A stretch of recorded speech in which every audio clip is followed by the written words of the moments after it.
Salut à toutes et à tous.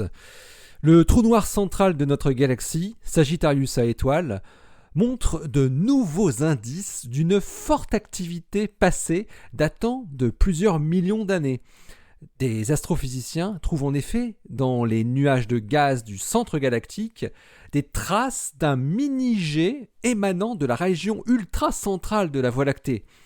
Ces indices font écho à la découverte en 2010 des gigantesques bulles de Fermi. On en avait parlé sur Ça se passe là-haut à de nombreuses reprises.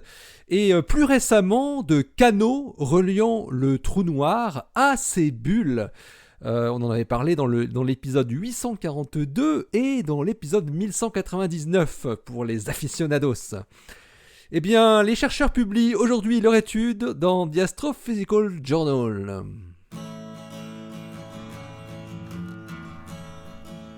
Astronomie, astrophysique, cosmologie, astroparticules. Ça se passe là-haut, par Eric Simon.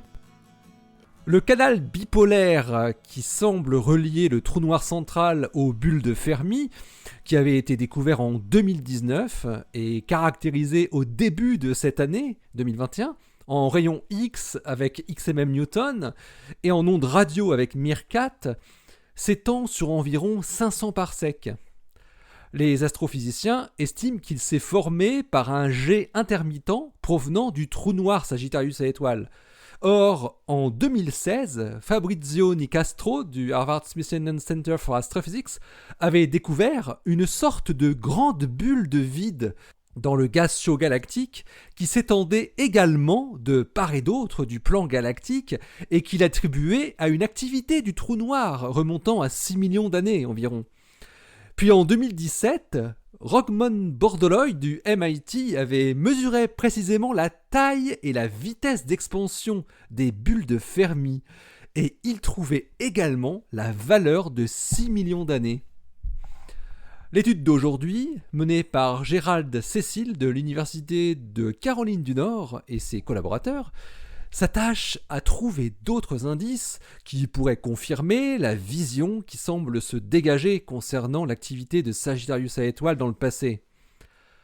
Pour retrouver la trace d'un jet polaire signant une activité d'accrétion par le trou noir supermassif, les chercheurs ont recherché des traces d'interaction dans le milieu interstellaire.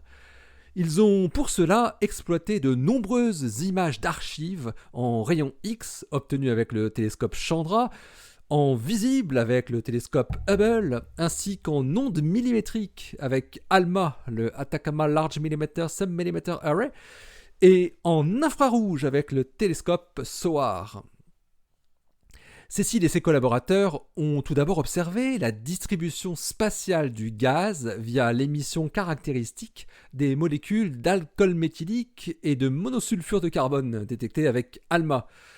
Cette distribution de gaz révèle une structure linéaire, étroite et en expansion dans le gaz moléculaire, qui peut être retracée jusqu'à au moins 15 années-lumière du trou noir. Elle est nommée l'anomalie C.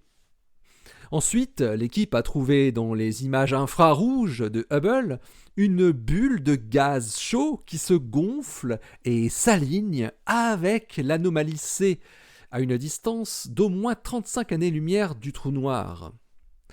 Les astrophysiciens suggèrent qu'un jet émanant du disque d'accrétion du trou noir a traversé le milieu gazeux et a gonflé la bulle. En traversant le gaz, le jet heurterait la matière et se plierait en de multiples courants. Ces effets résiduels d'un impact sur le gaz moléculaire sont la seule preuve visuelle de la présence passée d'un jet qui s'estompe. Selon les chercheurs, ce flux sortant doit finalement créer une série de bulles en expansion qui s'étendent jusqu'à au moins 500 années-lumière. C'est cette structure plus large en forme de bulle de savon qui aurait été cartographiée à différentes longueurs d'onde en 2016, puis à nouveau en 2019, et qui formerait donc les cheminées, entre guillemets, reliant le centre galactique à la base des gigantesques bulles de Fermi. À partir des caractéristiques observées dans le gaz moléculaire, Cécile et son équipe en déduisent que l'inclinaison du jet doit être comprise entre 73 degrés et 126 degrés par rapport à notre ligne de visée. Une inclinaison qui dévierait substantiellement de l'axe du disque d'accrétion estimé de Sagittarius à étoile. Cécile et son équipe ont ajouté des simulations à leurs analyses des données archivées. Ils ont produit des simulations hydrodynamiques pour montrer comment le jet détecté indirectement pourrait expliquer à lui seul les bulles de Fermi qui s'étendent, on le rappelle, à plus ou moins 75 degrés du plan de la galaxie. Elles sont énormes. Ils ont simulé donc un jet d'une puissance de 10 puissance 41 erg par seconde. Et ils montrent qu'un tel jet émanant de Sagittarius à étoile permet de reproduire toutes les structures visibles dans le premier kiloparsec, dans le gaz moléculaire.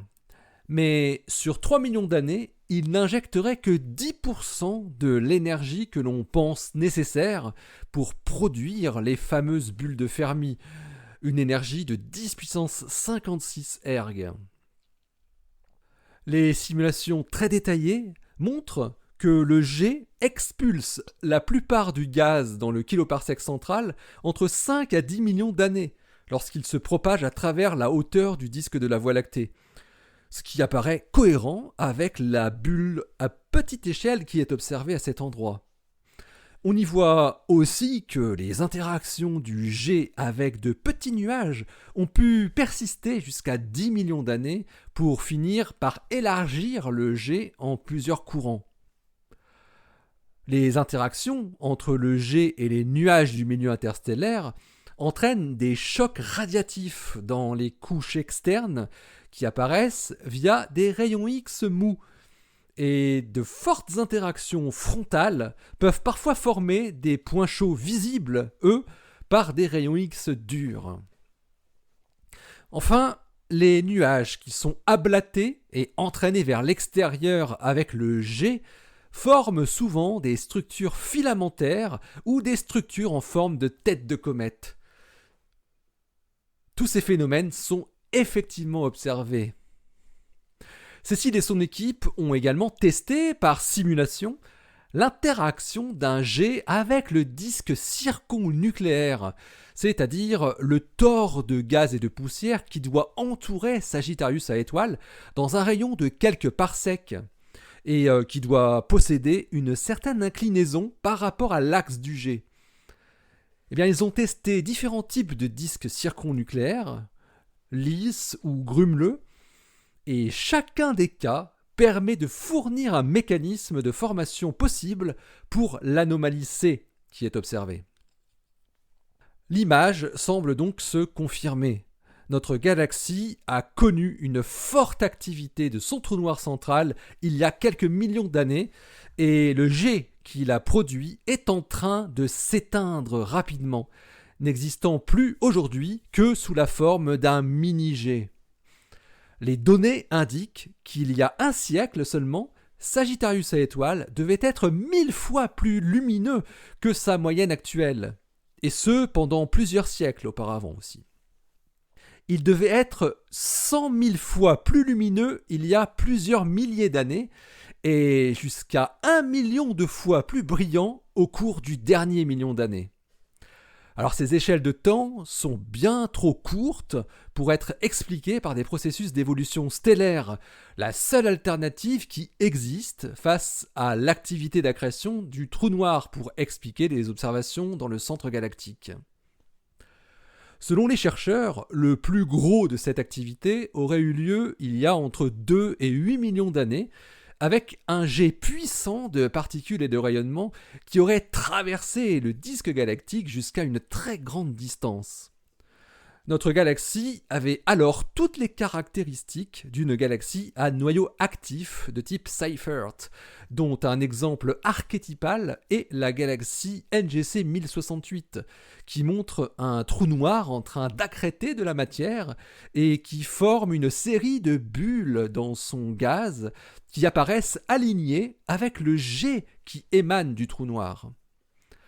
Les structures radio et en rayons X qui sont observées sur NGC 1068 sont très similaires à celles qui sont observées aujourd'hui dans la Voie lactée, où on peut voir les traces de cette intense activité passée. On les voit dans les structures du gaz à proximité du centre galactique, mais aussi beaucoup plus loin dans ces énormes zones de rayonnement gamma produites par les chocs de plasma que sont les bulles de Fermi. Pour atteindre la taille des bulles de Fermi, qui font 50 000 années-lumière de diamètre chacune, les chercheurs calculent qu'il faudrait que le G soit maintenu pendant au moins 1 million d'années. Bref, un vrai petit quasar, cette Voie lactée. L'article de Gerald Cecil et ses collaborateurs est paru dans The Astrophysical Journal, le numéro 922, daté du 1er décembre 2021. Il porte le titre Tracing the Milky Way's Vestigial Nuclear Jet. Allez, d'ici la prochaine, portez-vous bien, restez bien les yeux vers le ciel et restez bien les pieds sur Terre.